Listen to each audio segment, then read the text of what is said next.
Italy's development plan for Africa is presented as a plan Marshall. It seeks to fulfill two ambitions: reducing illegal migration through economic prosperity and transforming Italy into a key energy supply hub.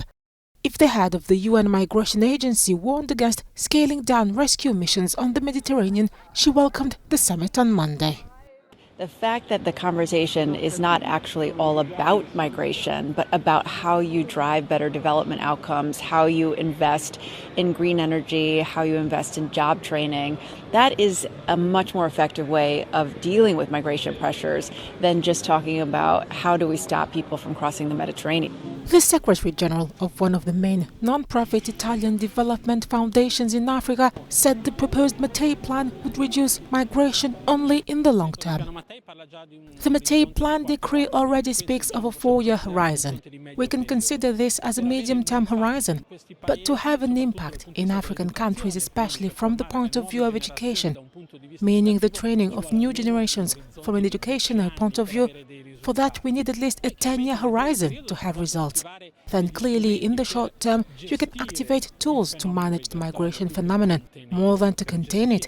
Managing means to create legal, authorized, regular migration flows. I don't believe this plan can contain the migration phenomenon in the short term. I think it's unlikely.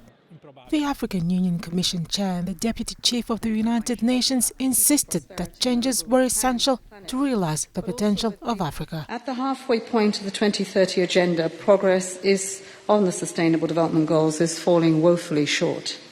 Only 15% of the targets are on track to be met by 2030, and by any standard, that is a fail.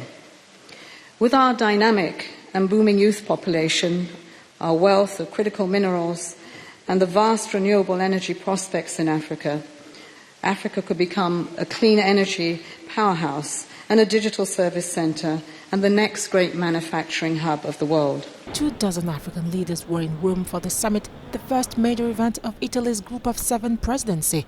Italian Green and opposition lawmakers criticized the Mattei plan, calling it a neo-colonial empty box.